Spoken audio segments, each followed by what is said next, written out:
Hello! For the 250 subscriber celebration, I figured I'd introduce people here to some of the less well-known German wines. Now, because there are a lot of wines to taste, I'm not going to be doing these all at once, but I'm going to do two wines in a sitting, and I'll string them together for one long video, as well as produce a number of shorts, one with each of the wines. So, the thing to know is that German wine growing traditions are somewhat different than many of the countries around it, although Austria has some similar ones.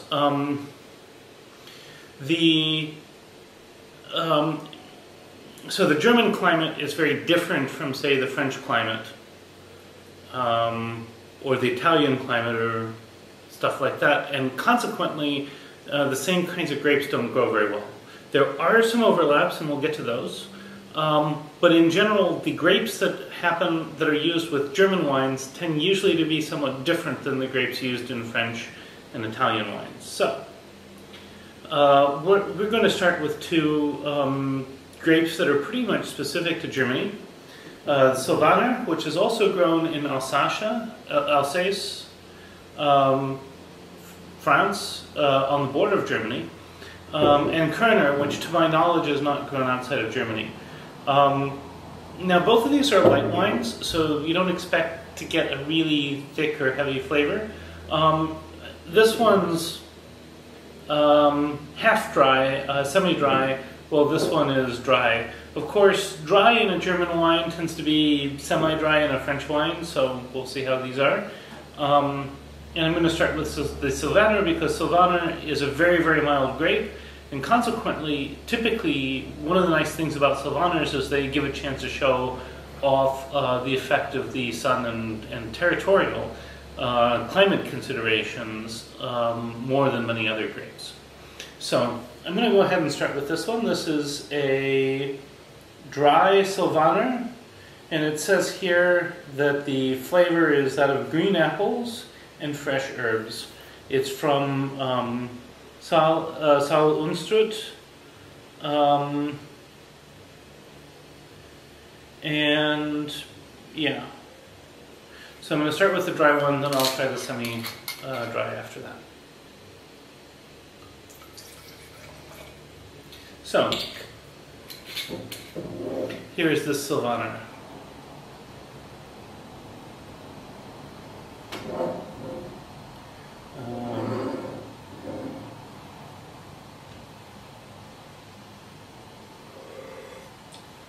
The nose is very nice. Nose is very fruity.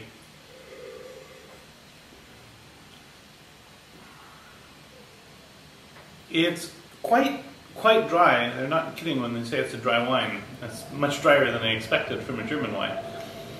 It's light, but it has a really nice complex flavor. It's quite unexpected. This is a very nice wine. I really like it.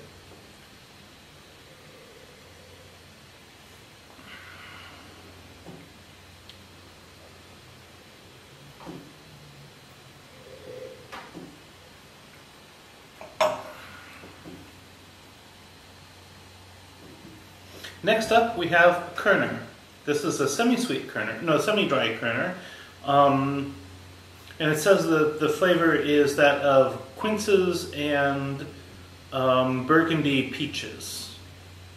So, sounds promising. It's from the same region, Saal-Unstrut.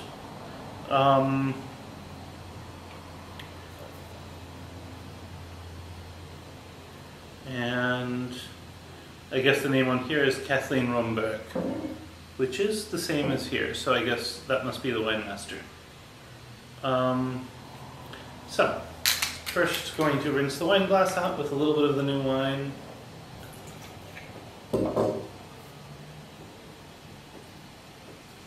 And now, pour a little bit, smell it, taste it.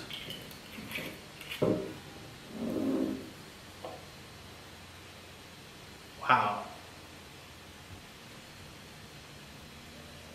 That's different. That reminds me sort of an Elbling and a Riesling. It's promising, very promising.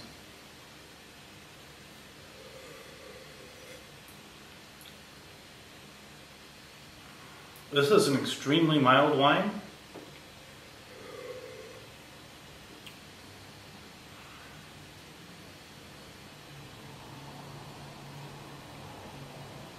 It has a really wonderful, well-rounded flavor that's just there to be savored.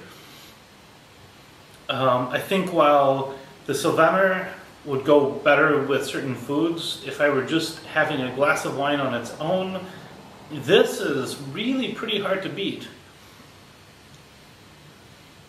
I've never tried a Kerner before. This is really good.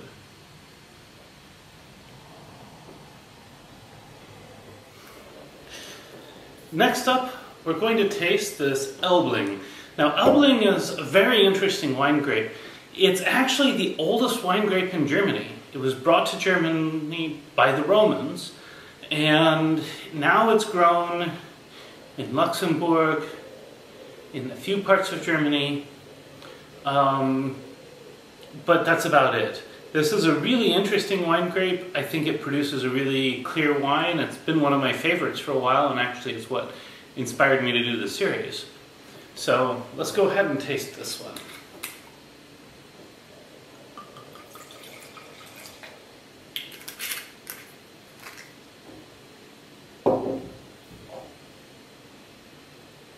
And the one I'm tasting here is the Elbling from Akzent. It's from Mosel, which is near Trier in Germany. It's one of the prime wine growing areas. I guess the smell would remind me most of peaches.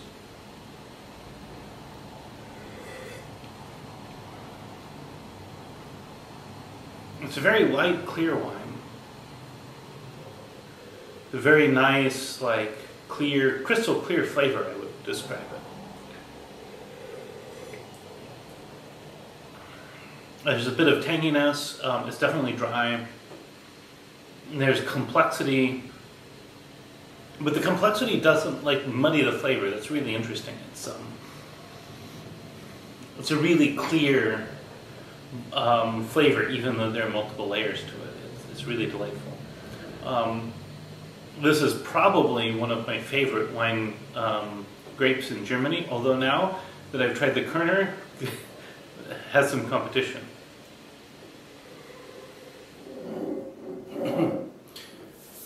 So I've selected 4 wines for this red wine tasting. We're going to go through them one at a time. The first one we're going to look at is the Schwarzriesling.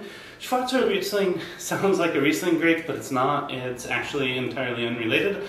It just happens to be a fairly early ripening grape, and it's used to produce some of these wines here that are then typically sold in larger volumes like this, so probably not the greatest wine, but this is a wine grape that is specific to Germany, so I figured I'd want to try it out.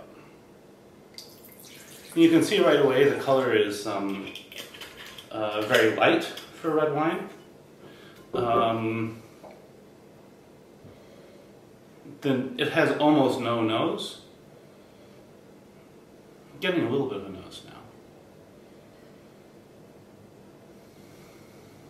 The nose is very non-distinct. I would say the smell is very fruity, actually.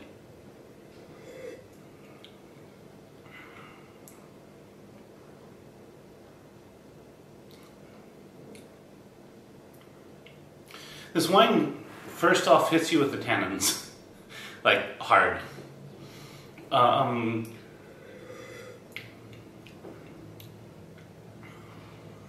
This is, and then I don't know. I would describe like the finish as almost like a rubber-like finish. Probably not my favorite wine here. Definitely not my favorite wine. I'll be back to try the Dornfelder in a second. Next up we have Dornfelder. Now Dornfelder is an interesting wine grape. It's one of a series of very new wine grapes in Germany. This grape goes back less than 100 years, and you have to understand one thing is that Germany, as far as climate goes, is not the best place to grow grapes for red wines. So red wine cultivation has always been a struggle in Germany. Consequently, you have a lot of efforts and innovation around this. So Dornfelder is one of them. It's, as I say, a fairly new wine grape, and it's considered one of the most promising new wine grapes. So while it's still one of those things where winemakers may still be figuring some things out, it's definitely something to keep an eye out for.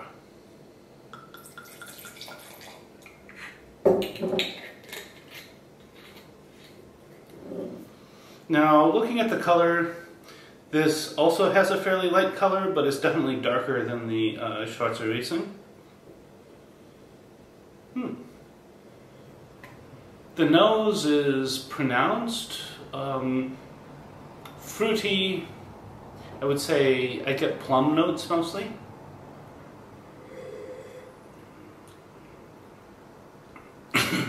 Sorry for the cough. Let me try that again.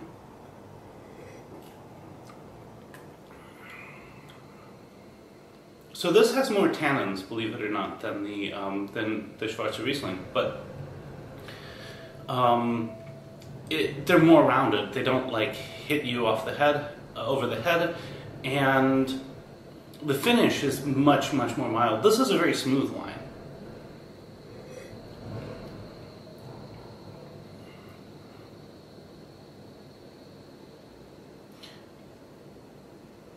I'd say like the finish is very much like cherries.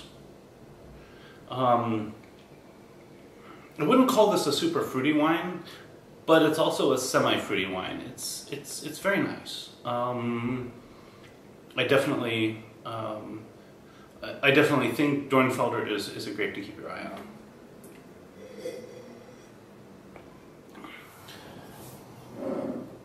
So the next one I'm going to try is this Spättburgnder from Baden. Now Spättburgnder is the German name for Pinot Noir. Compared to French Pinot Noirs, German Pinot Noirs tend to be a lot lighter. They tend to have a lot less body, and they tend to be a little bit sweeter. So we're going to go ahead and try this one. Spättburgnder is considered sort of the best of the red wines in Germany. I disagree with that assessment. I think this particular Lemberger is better, but we'll come back to that in a second. So, again, this is quite a light color on a Pinot Noir. The color, while not as orange as, say, Barolo from Italy, it's still dramatically orange, and it's still light.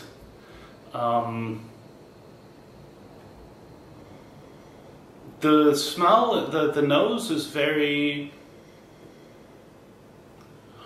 definitely very fruity. I smell hints of cherries, maybe a little bit of plum.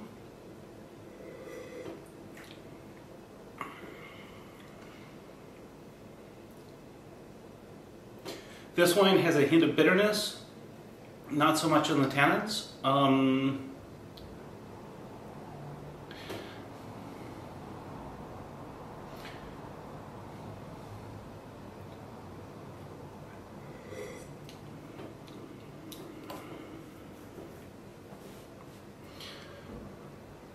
And the finish is kind of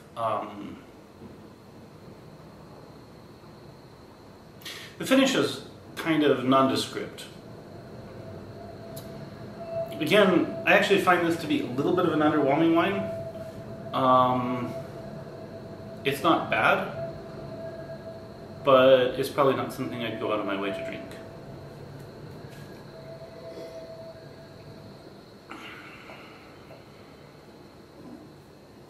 be right back after I rinse this out for the Lemberger. So here we have Lemberger. This is yet another wine grape grown around Lemberg. And right away we notice that this is quite different. This actually has a nice full-bodied color. Compared to all of the other red wines we've tried, this one the color is significant. Now, this is kind of an odd one to smell because I almost smell the tannins.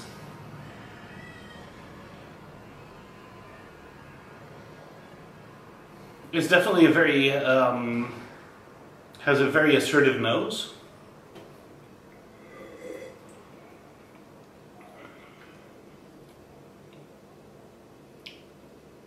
And a really complex flavor. You can feel the tannins with your mouth, but like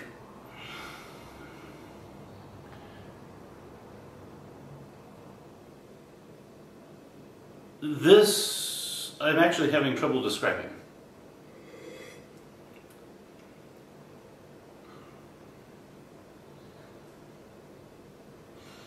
I'd say this has notes of both plum and chocolate.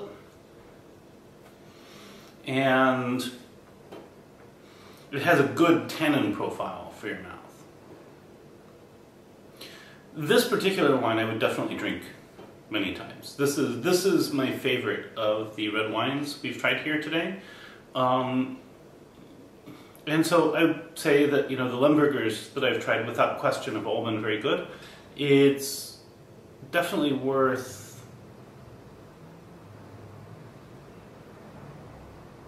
this is definitely a grape to keep your eye on.